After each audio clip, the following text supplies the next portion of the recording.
Alléluia. Est-ce que vous êtes bénis ce matin?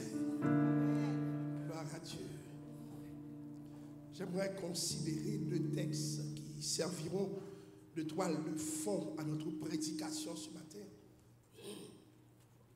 Jacques 1er, le verset 19, et ensuite Éphésiens 4, le verset 29. Jacques 1er, le verset 19. Je lis pour vous. Que tout homme soit prompt à écouter, lent à parler, lent à se mettre en colère. Éphésiens 4, verset 29. Qu'il sorte de votre bouche aucune parole mauvaise.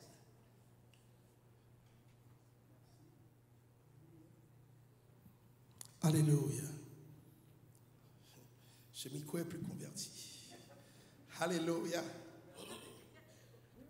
Qu'il sorte de votre bouche aucune parole mauvaise, mais s'il y a lieu, quelques bonnes paroles qui servent à l'édification et communiquent une grâce à ceux qui l'entendent. Éphésiens 4, le verset 29. Alors, nous allons parler ce matin des principes majeurs dans les relations de couple. Nous allons parler de la communication dans le couple. Évidemment, ces textes que nous avons lus vont servir d'arrière-plan à notre développement, espérant que nous aurons le privilège de bien comprendre ce que cela veut dire communiquer. Alors, chers amis, la communication, c'est une pierre angulaire dans toute relation saine. Une bonne relation, merci beaucoup, et l'eau est aussi une pierre angulaire dans toute voie saine. J'en remercie le Seigneur. Alors, je disais, la communication est une pierre angulaire dans toute communication saine, et le foyer chrétien n'en est pas exempt. Et nous allons prendre aujourd'hui, nous allons faire plusieurs considérations qui vous permettront justement de bien voir sur ce que nous sommes en train de développer. Et souvent je me dis que la Bible renferme tellement de principes qui peuvent nous guider dans notre vie quotidienne que si nous les mettons en pratique, nous allons avoir, je dirais, des couples, des foyers équilibrés.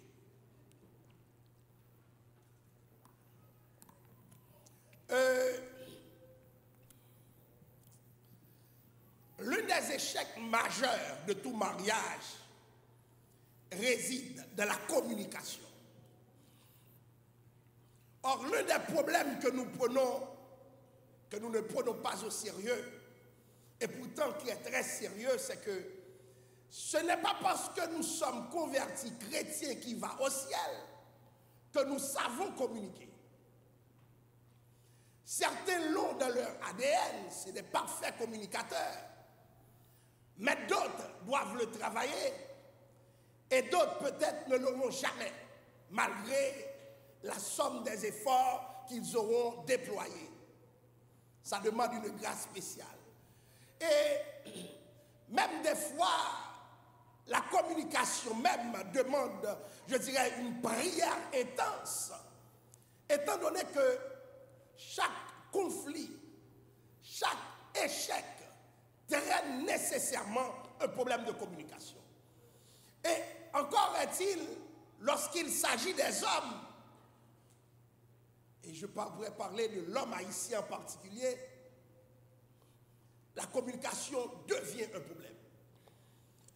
Nous avons été socialisés, nous autres hommes, pour ne pas verbaliser, pour cacher nos émotions, pour cacher ce qui nous fait mal. Je me rappelle un chant que j'avais l'habitude d'entendre quand j'étais jeune. Ça pleure aussi un homme comme ça pleure un chanteur. Dans ma tête, je me demandais à l'époque, mais c'est quel type d'homme là qui se met à pleurer? Et pourtant, chers amis, en grandissant, j'ai remarqué que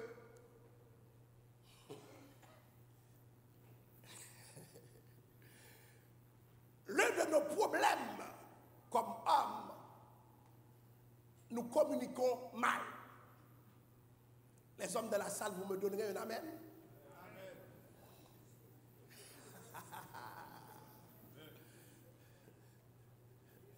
Et je ne fais pas exception à la règle. Souvent, quand je pose le problème, à l'origine, la difficulté de communiquer est celle qui doit être repérée pour que nous puissions avancer. Et quand la communication échoue, qu'est-ce qui peut avancer? Puisque si nous ne parlons pas le même langage, si nous ne nous comprenons pas, où est-ce que nous allons? Et le problème devient plus sérieux à l'ère des technologies de la communication. Puisque ces technologies, au lieu de nous mettre dans une situation saine de communication, ne font qu'aggraver le processus de communication entre nous. C'est-à-dire, depuis que les gens ont pu avoir des téléphones cellulaires, la communication n'a jamais été plus difficile, alors que la technologie était pourtant appelée à la facilité. Plus que jamais, chers amis, plus que jamais, je ne sais pas s'il y a une autre génération encore pire, mais cette génération présente ici est celle qui souffre le plus de problèmes de communication, pendant que les technologies se sont déployées avec l'intention de leur permettre de communiquer. Rien que ce matin, même la communication avec Dieu peut être difficile parce que plusieurs seraient sur leur téléphone cellulaire. Ceux qui sont sur le téléphone, donnez-moi un amen.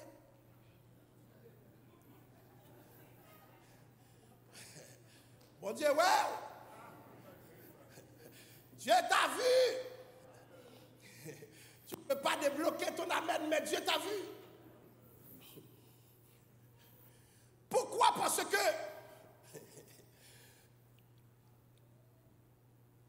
la technologie a redéfini l'homme. On n'est plus le même homme d'autrefois, puisque une seule personne peut se mettre ici et à parler avec 1000 personnes d'un seul coup. Donc, je parle de 1000, ça peut aller à 1 million.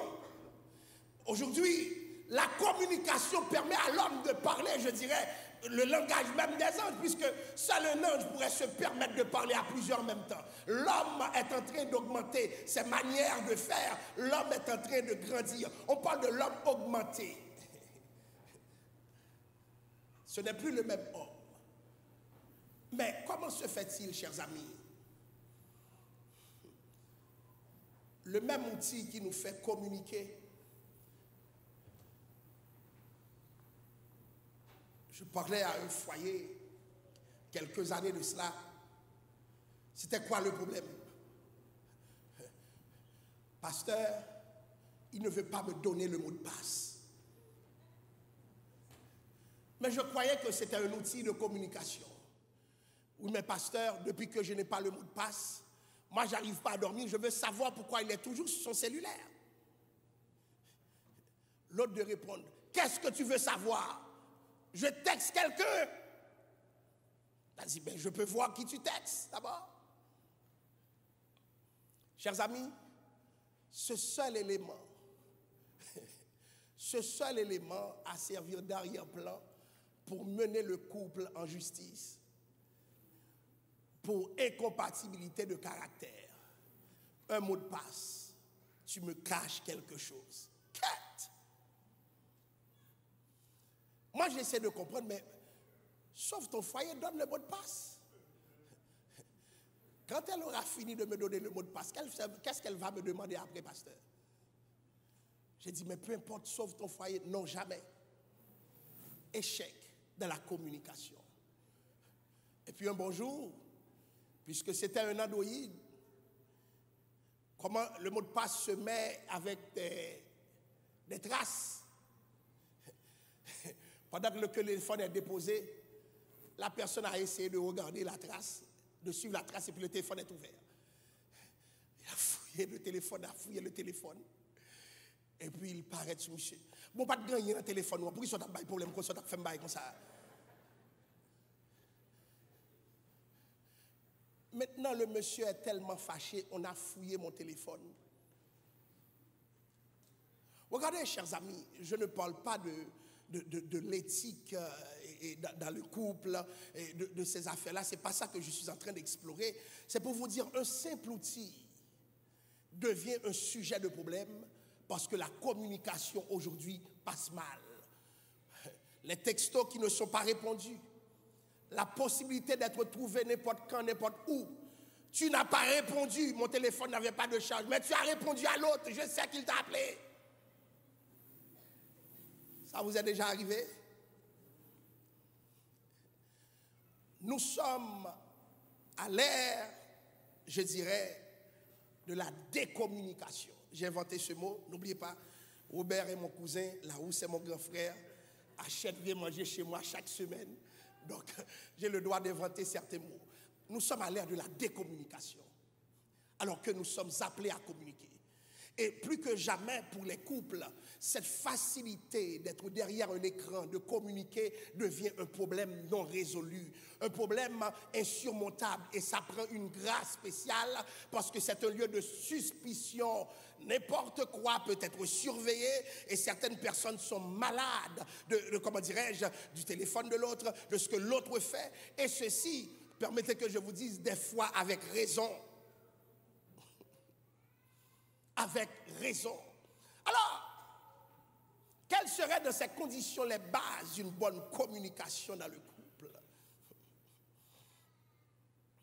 L'un des premiers principes que nous évoquons aujourd'hui, c'est le principe de l'honnêteté.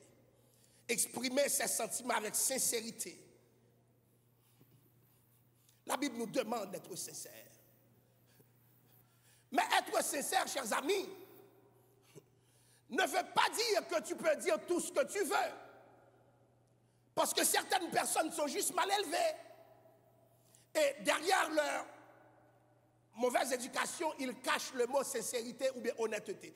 L'honnêteté ne veut pas dire que ce matin, je peux venir tout dire, tout ce qui se passe dans ma tête.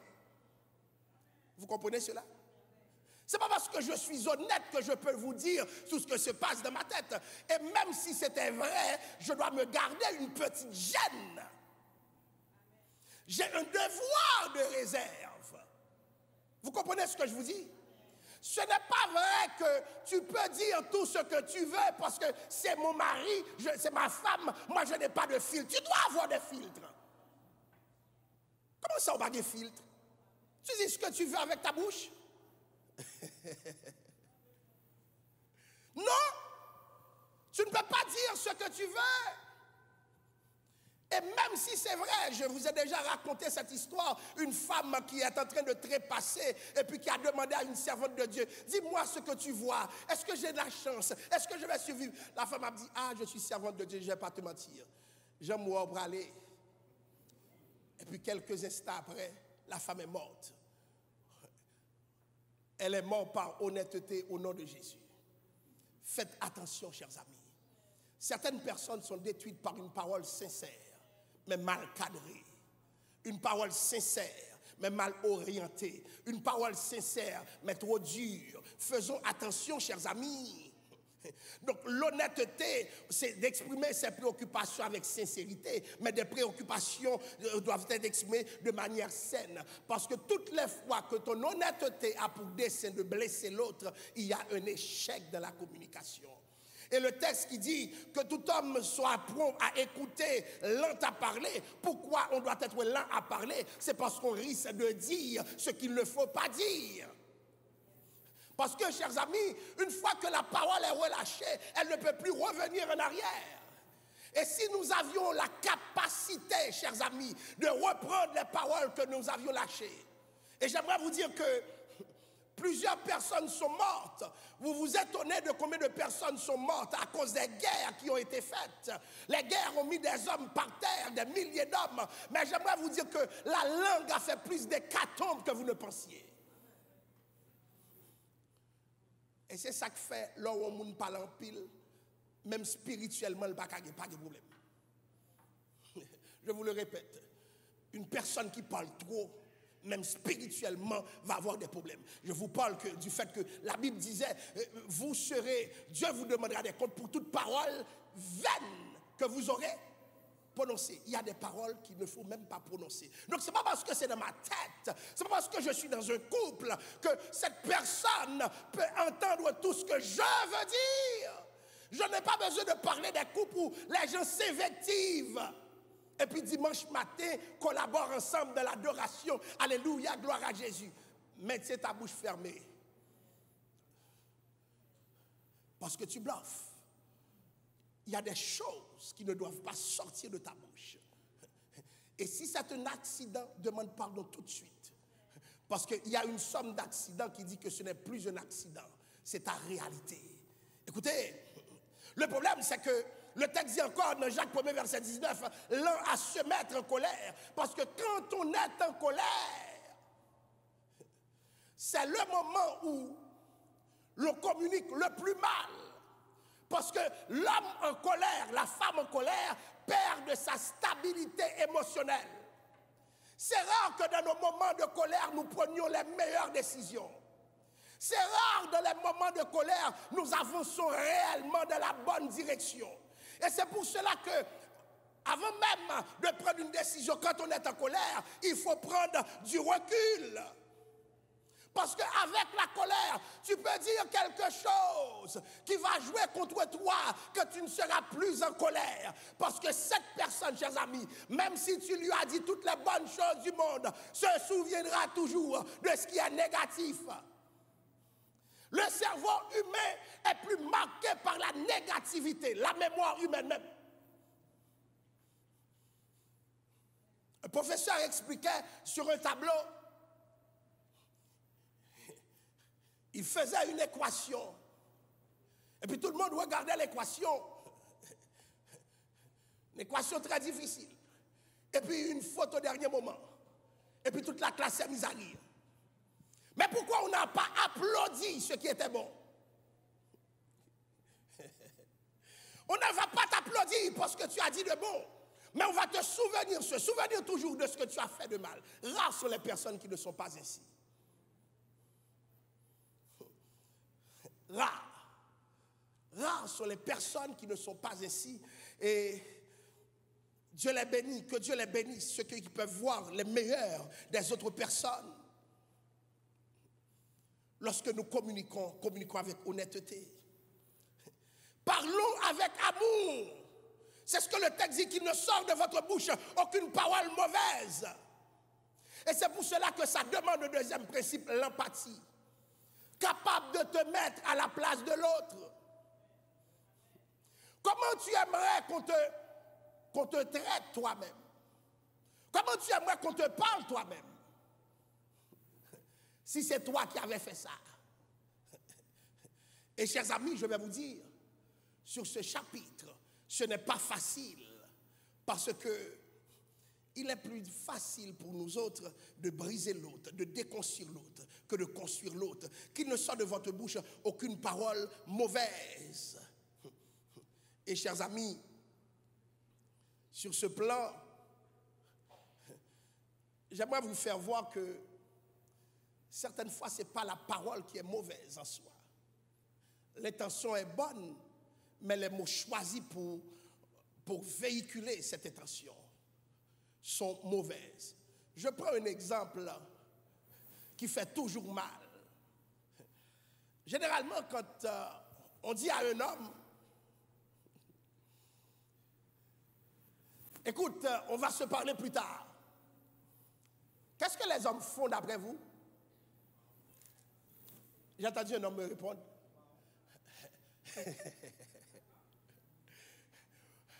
Généralement, quand tu parles à un homme, tu lui dis, bon, écoute, on va se parler plus tard, on doit discuter. Généralement, l'homme se dit, mais qu'est-ce que j'ai fait? Et cet homme risque de ne jamais venir plus tard.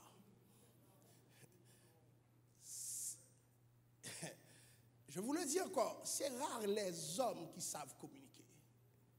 Parce que ce mot, on va parler, la femme a une aisance dans la communication. Alors, je parle de manière générale que les hommes n'ont pas. C'est la pire chose qui puisse arriver à un homme. Chérie, on va se parler plus tard. Et puis l'homme ne sait pas de quoi. L'homme se dit, mais qu'est-ce que j'ai encore fait? Alors, il y a des hommes qui échappent à cette réalité parce qu'il y a des hommes quand même qui vont demander à parler. Mais généralement, c'est un échec du point de vue de l'homme. Les hommes, c'est mieux de les avoir tout de suite, cold shoulder cuite. Depuis qu'il y a un délai, il y a une tentative d'esquiver la conversation. Parce que je ne sais pas de quoi la personne va me parler et qu'est-ce que ça va occasionner un compte. Écoutez, généralement, les hommes ont ce problème. Cependant, les mots qu'on choisit peuvent empêcher certains problèmes. Il y a des manières de dire qui servent à exprimer une détresse, mais c'est tellement mal dit parce que, je vais vous dire quelque chose, et c'est valable pour tout le monde. Dès lors que tu accuses quelqu'un, même si tu es juste, tu fais en sorte que cette personne déploie son réflexe de défense. Tu dis à la personne, par exemple, tu ne fais pas attention à moi.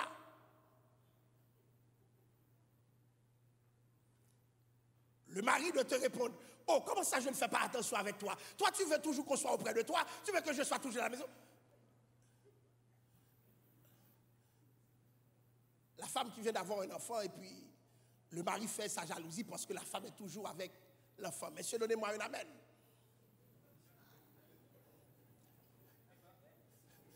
La maternité, aïe, aïe, aïe, c'est quelque chose. Moi, on ne m'a jamais regardé comme on regarde mes enfants.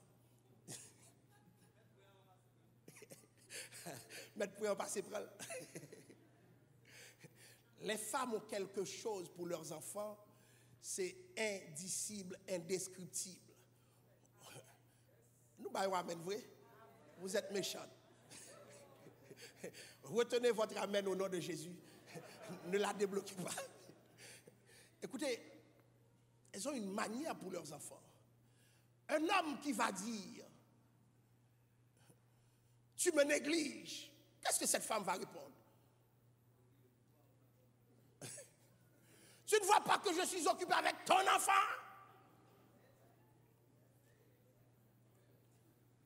Mais ce que la personne dit est vrai.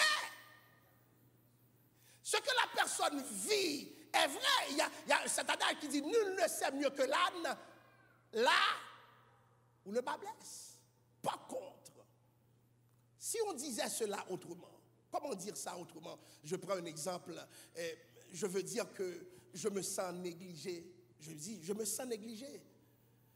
Si la personne dit, je me sens négligé, je n'ai pas dit, tu me négliges. Mais j'ai dit quoi? Je me sens négligé. Si tu dis, je me sens négligé, la personne n'aura pas à faire sa plaidoirie, sortir son arsenal de défense, parce que tu n'es pas, le langage n'est pas un langage accusatoire. Donc tout est dans le langage. Lorsque tu veux dire quelque chose, et tu as le droit d'avoir mal, tu as le droit d'avoir des problèmes, mais le langage dans lequel est apporté le problème compte pour beaucoup. Tu peux exprimer une détresse et la personne te met dans une autre détresse parce que la personne perçoit la détresse comme étant une attaque en règle. Vous êtes là ce matin? Donc les mots comptent. Au lieu de parler en tu m'as fait ci, tu m'as fait ça, parle en je. Parle en je. Ben, je suis tout seul à la maison. C'est différent de tu m'as laissé seul. Mais je dois aller travailler. Mais je me sens tout seul à la maison. Ah, c'est cute.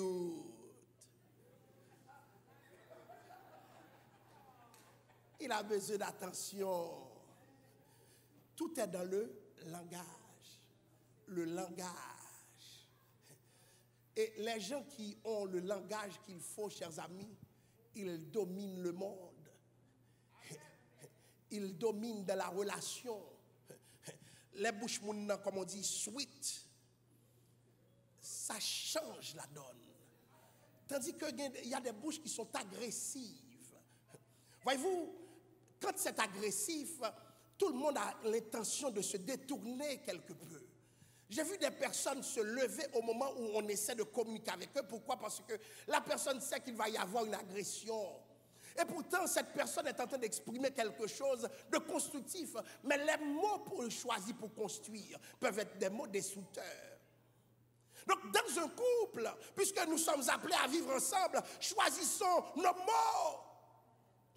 Donc, la Bible dit qu'il sort de votre bouche aucune parole mauvaise. Mais ce qui est mauvais, peut-être ce n'est pas dans l'intention, c'est dans la réception. Parce que quand je lâche un mot, je n'ai plus le contrôle de ce que je dis. Voyez-vous?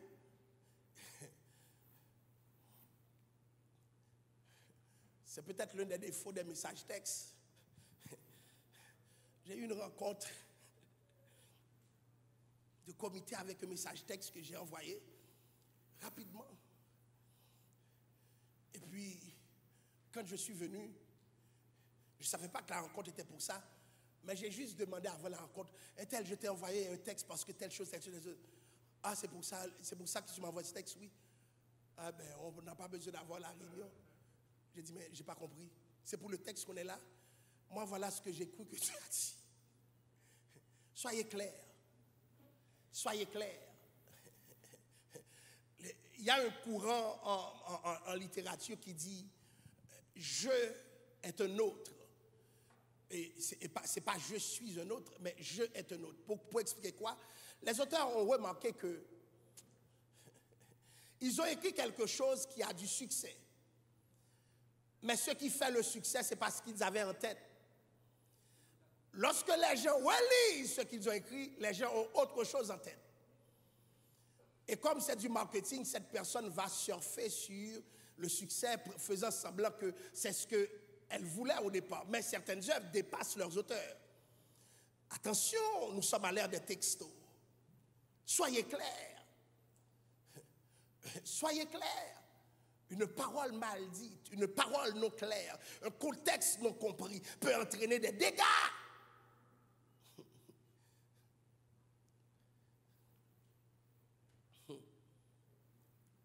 Chers amis, qu'en est-il des conflits? Quel couple ne vit pas de conflits? Quel couple n'est pas traversé par les conflits? Mais ce qui arrive, c'est que les moments de colère deviennent des moments d'insulte.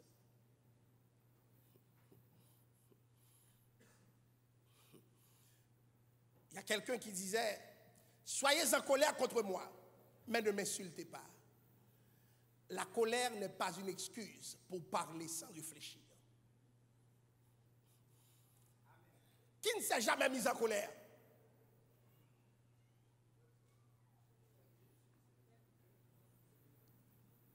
Et bon, on dit, c'est le bon Dieu. Ah, ok. Soyez en colère contre moi, mais dites-moi pourquoi vous êtes en colère. Ne supposez pas que je le sais.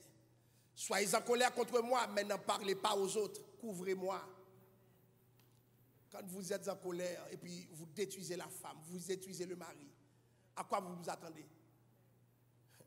Parce que c'est une chaîne d'action et de réaction. Hein?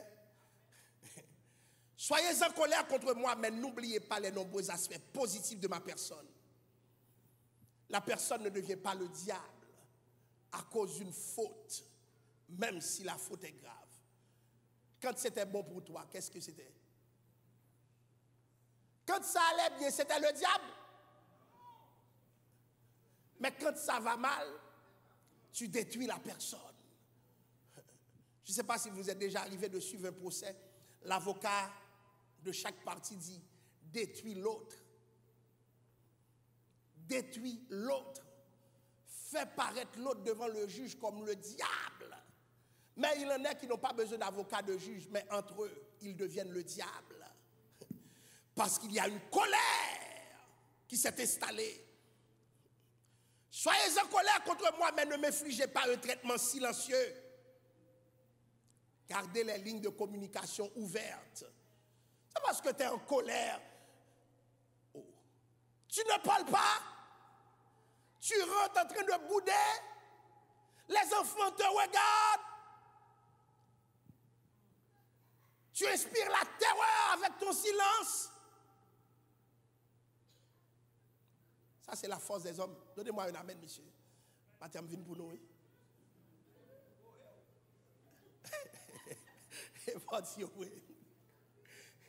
Il y a des silences qui sont plus terrifiants que parler, et même que parler en pile. Ah oui, la personne vient dans la maison comme un étranger. On lui prépare à manger, on regarde à manger, mais la personne s'arrange pour que tu vois sa tronche en train de te montrer qu'il est indifférent. Regardez la tronche de la personne. Mais c'est ta femme, c'est ton mari. Je vais tomber sous lui. Qu'est-ce que mes yeux ont perdu là? Mais regarde!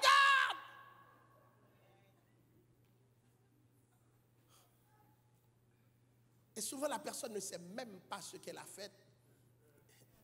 Mais je suis le chef. Je suis le chef. Je suis le macoute de Dieu. Faites attention, chers amis. Je vais vous dire quelque chose. Nous n'avons pas beaucoup de temps à vivre. Moi-même, à mon âge, je suis censé avoir vécu la plus grande partie de ma vie. À moins que Dieu veuille que je traverse comme les plus robustes. Les plus robustes, c'est combien encore? Si la Bible dit à cette époque 80 ans, Mathieu me lève mon seul douleur dans le pied, me dit Seigneur, comment pour 80 ans ça? Mais tu t'imagines être dans un couple et puis tu as des problèmes et puis tu... Mais non mon cher, résous ton problème. Tu as 2 jours à vivre. Tu as 2 jours à vivre, cher ami. Arrange-toi pour vivre bien ces jours. Sois en colère contre moi, mais ne le reste pas longtemps. Réglons ça rapidement. Il y a des choses qui doivent être réglées. Et quand je dis rapidement, ne prenons pas une éternité. Hein? Soyez en colère, mais ne cessez pas de prier pour moi. Ne vous mettez pas dans une situation où votre colère vous empêche de prier pour votre mari, vous empêche de prier pour votre femme, parce que même votre vie spirituelle est en danger. Et c'est pour cela que je dis aux couples qui ont des problèmes, n'oubliez pas, l'habitude de prier ensemble, ça aide. Parce que si tu es en colère pour de vrai, tu ne peux pas prier. Il faut mettre ta colère de côté pour prier. Et puis profitez pendant que la personne prie. Seigneur, je te présente un tel qui est en colère. Calme sa colère dans le nom de Jésus. Mais oui, tu as le droit de prier. Et c'est une routine importante. La Bible dit ne dormez pas sous votre colère. Si vous priez ensemble, agissez sur cette colère. Oui. La personne ne décolère pas que dans ta prière, tu aies ça pour but. Seigneur, je te prie pour monsieur un tel que j'aime beaucoup, mais qui est en colère. Qu'elle se calme, Seigneur. Que cette personne se calme. Je te prie pour ma femme qui ne décolère pas, parce que je fais ci, je fais ça. Seigneur, dans le nom de Jésus, apaise-la. Et puis tu regardes si la prière a marché. Si la prière ne marche pas, continue. Je vous donne une recette contre la colère. Le fait de pouvoir prier ensemble. Pourquoi on a fait ça, oui?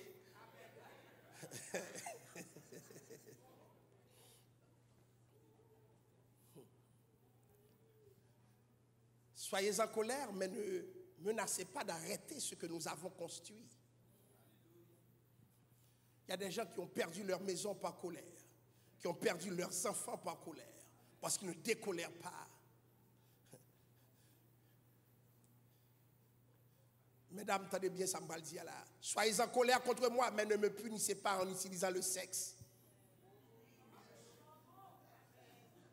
Gardons l'intimité spéciale. Ne la militarisez pas. Il y a des femmes qui ont une arme dangereuse entre leurs mains. De destruction massive.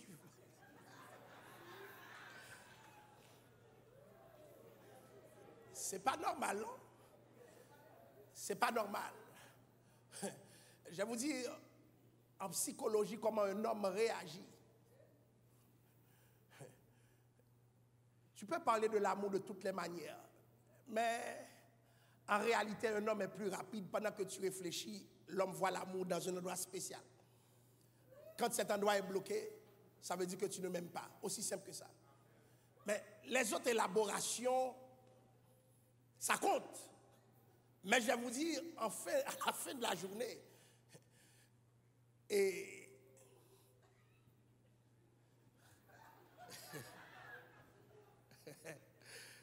madame prie, bon, quand même parler même. Vous m'avez fait perdre mes pensées. À la fin de la journée, dites ce que vous voulez. Un homme qui a été refusé devient hostile. Aussi simple que ça. Un homme qui a été refusé devient hostile. Parce que c'est sa manière de démontrer son rejet et de passer à l'offensive. Mais il ne peut pas garder pour longtemps, malheureusement. J'espère que Dieu leur donne la grâce pour cela. Et c'est en cela même que l'homme a pour faiblesse sa femme. Parce qu'on est programmé pour toujours accepter. Tandis que l'autre est programmé pour accepter quand elle veut. Si Dieu pouvait changer cela, ça ferait beaucoup de grâce, chers amis. Mais malheureusement, ce n'est pas le cas. Et c'est pour cela que nous devons prendre conscience de nous-mêmes, de comment nous sommes. Mais ne militarisons pas. Mesdames, nous t'en des bagages là. Gardons l'intimité spéciale. Ne fermons pas l'intimité parce qu'il y a un problème. Résolvons le problème. Solutionnons le problème. Parce que vous savez quoi? Ce qui est tabou dans nos églises, on ne parle pas de l'infidélité. On n'en parle pas. Mais beaucoup d'infidélité puisent dans les refus répétés systématiques. Parce qu'il y a une maîtresse ou bien un amant qui est dans l'ombre et qui ne refuse jamais. Je ne dis pas que quand tu es fatigué, tu ne peux pas te reposer. Je ne dis pas que ta tête ne peut pas te faire mal, mais pas toujours. Pas quand on a un problème. Depuis que mon problème, oh, ma tête, je suis fatigué. Il est 8 heures déjà au lit en train de dormir parce qu'il y a un problème. Mais là, m'attends-nous. Et ça fait. C'est ce que tu m'as fait. Ben, je t'attends là. Je sais que tu vas venir. C'est pas normal. C'est pas normal. Parce qu'on a un ennemi qui nous surveille aussi. Il y a un ennemi qui nous surveille. J'ai été au fait d'une infidélité, ça fait des années, qui a amené à une rencontre. Il y avait un démêlé entre l'homme et la femme. Et l'homme était chauffeur de taxi. Qu'est-ce qui s'est passé? La femme a commencé à parler dur. Or, ce jour-là, le monsieur a apporté des fleurs pour calmer les tensions. Rien ne s'est fait. Au lit, il n'osait pas. En passant, quand vous achetez vos lits, n'achetez jamais les lits King. Conseil d'homme, messieurs.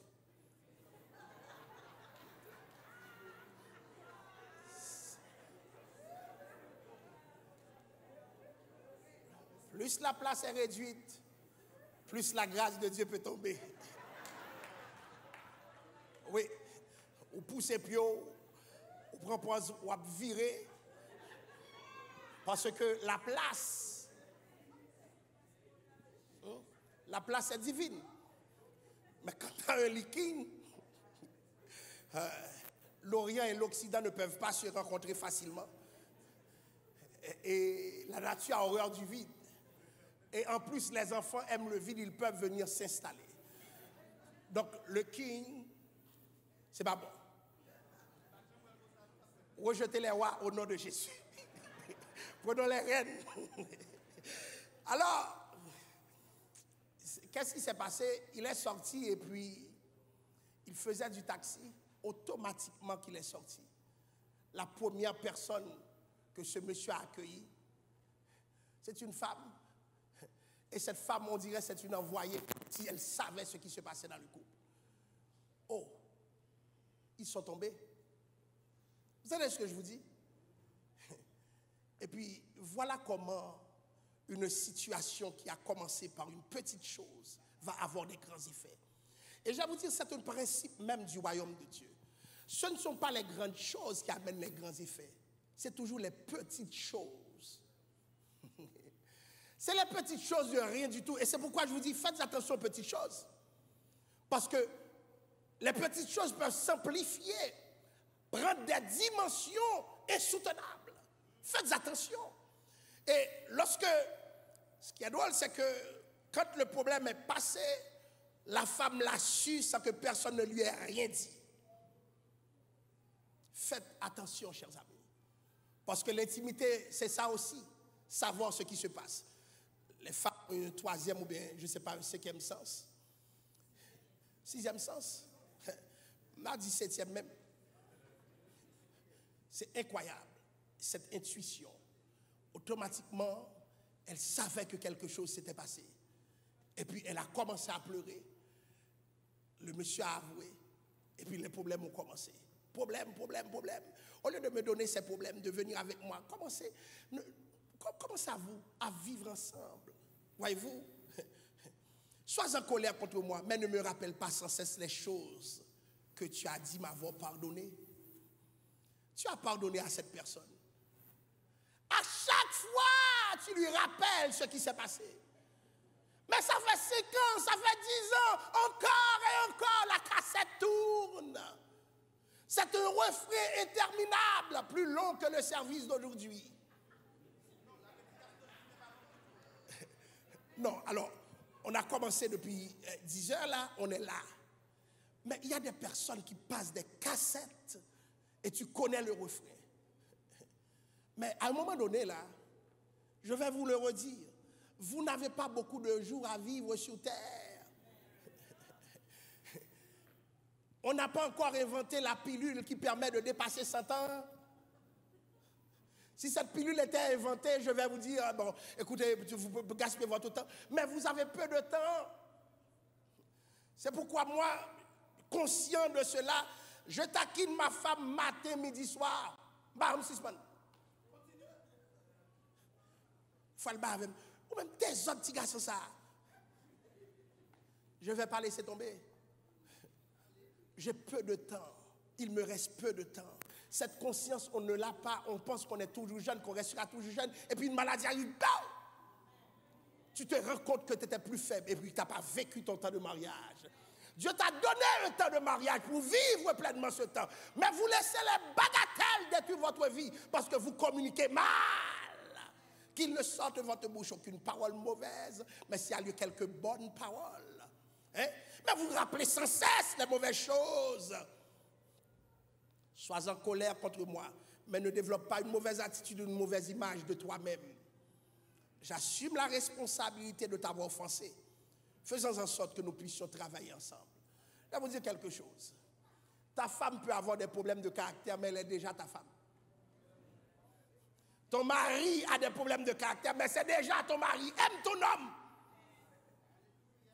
Ne détruis pas la personne avec qui vous vivez. Ça ne va vous servir à rien. Et le problème aussi, pendant que tu détruis, tu te détruis. Parce que tu as pris le rôle du bourreau. Et en devenant le bourreau, la méchanceté qui te caractérise va avoir des impacts à long terme sur ton identité. Et beaucoup de personnes sont devenues méchantes. C'est la caillou qui a commencé à méchanceté. De bonnes personnes qui étaient bien vivables. Et puis, cette personne est rendue méchante.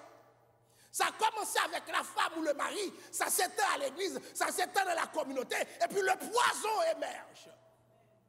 Faites attention, chers amis. La manière dont nous communiquons doit être informée par la parole de Dieu. Et c'est pour cela que le texte dit très bien, s'il y a quelques bonnes paroles qui servent à l'édification et communiquent une grâce à ceux qui l'entendent. Qu'est-ce qui arrive? nous avons aménagé au sein de nos foyers un espace non sécuritaire. Et beaucoup de nos femmes sont des hypocrites en ce qui nous concerne.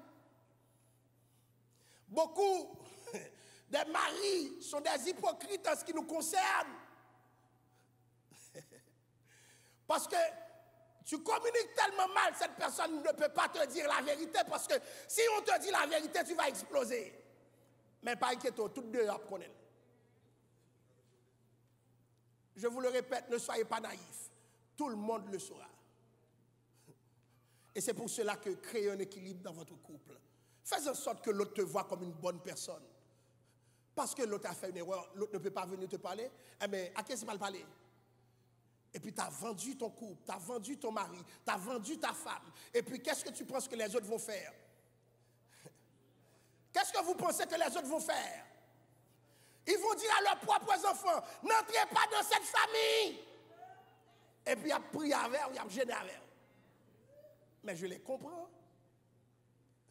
Parce que ça que tu vas parler. Ne soyez pas naïfs. Pourquoi vous ne résolvez pas le problème? Est-ce que vous savez que ces personnes se battent matin, midi, soir? Tu vois que ton enfant va rentrer là, tu vas rester comme ça? Oh, je dis, on vient pour nous-mêmes. Ne dis pas jamais. Parce que nous sommes aussi une famille en crise. Des fois, il y a des contradictions dans une famille. Ça ne veut pas dire que toute la famille est dans la contradiction. Mais comment nous réagissons, nous autres Haïtiens, c'est la famille qui est pénalisée. Vous entendez ce que je vous dis? C'est la famille qui est pénalisée. Et c'est pour cela que j'ai appris à gérer des cas seuls, pour garder le cadre de la confidentialité. Parce que la personne est vulnérable, les deux sont vulnérables, ont besoin de l'aide. Maintenant, ceux qui entendent parler de la situation sont en train de parler mal de ces personnes. Qui n'a jamais eu besoin d'aide?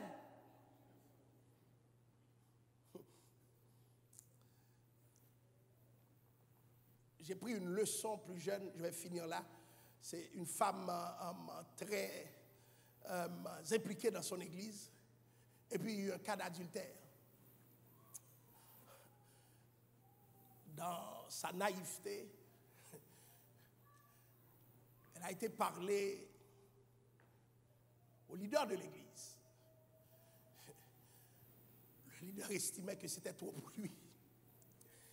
Il en a informé d'autres personnes à l'église. Et puis le bruit courait. Le bruit courait. Maintenant, elle a réussi à mettre un terme parce qu'elle est venue parler, sachant que l'église a mis son histoire dehors. Elle a pris la responsabilité d'en parler publiquement et de demander pardon à Dieu. Et de dire à l'assemblée, cessez de me détruire. Ah, elle a pris des responsabilités. Et puis maintenant, voilà que des années plus tard, son enfant courtise, excusez-moi, une jeune fille de l'église. Le même bruit remonte, pas rentrer dans la famille ça. Ah là, mon méchant, monsieur. Pas rentrer dans la famille ça. C'est même pas les parents de l'enfant, non? Les amis de la dame. Et je me rappelle, elle est venue me parler pour me dire, on est en train de me détruire encore après 15 ans. J'ai pris toutes les responsabilités. Je vais vous dire quelque chose. Il y a des bagages sur elle river bokoto, camper, pas quitter là le plus loin. Vous savez ce que je vous dis? N'entrez jamais en train de détruire la vie d'une personne. Parce que plus tard, c'est ta propre vie qui sera détruite. Et qu'est-ce qui s'est passé? Comme je l'ai vu, la même personne qui avait tout relâché, dans son propre foyer, le même problème s'est posé. Il a tout fait, le gars, pour empêcher le problème de se répandre. Le problème s'est répandu comme une traînée de poudre. Explosion! Jusqu'à ce que l'oblige quitte lui-même. C'est pour cela que, quand vous voyez que les couples ont des problèmes, tu es au courant. Tu n'es pas là pour continuer comment dirais-je, à alimenter le mal. Ils ont des difficultés, ça arrive à tout le monde. Tu n'as pas de difficulté, gloire à Dieu, mais tu ne sais jamais quand tu l'auras. plus, des fois tu l'as et tu ne sais même pas. Parce que quand ça te concerne, tu es le dernier à savoir. Amen. Je finis avec cette illustration. C'est une femme qui vivait bien avec son mari et puis qui se vantait d'avoir le meilleur mari du monde et puis qui est allée visiter la tombe du mari le lendemain de l'enterrement et puis qui a trouvé une autre femme sur la tombe qui disait « Oh, tu m'as laissé, tu m'as laissé. » La femme lui a dit « Mais qui es-tu » Elle a dit « Bon, on vivait ensemble et depuis longtemps. » C'est après sa mort que la femme sut la vérité. Tu ne sais jamais ce qui peut se passer en ce qui te concerne. Quand d'autres ont des problèmes, protège-les. Pas viens parler là. Pas viens, si tu vois que ça est en train de parler, essaie de voir comment tu peux aider la personne. Parce que les problèmes sont des normalités de la vie du couple. Vous comprenez ce que je vous dis? Un peu de compassion, parce que ce que nous faisons nous rattrape. Ce que nous faisons nous rattrape. Et tu ne sais jamais, parce que le mariage est un acte, est construit et jamais un acquis. Que le Seigneur vous bénisse, que le Seigneur vous accorde sa grâce.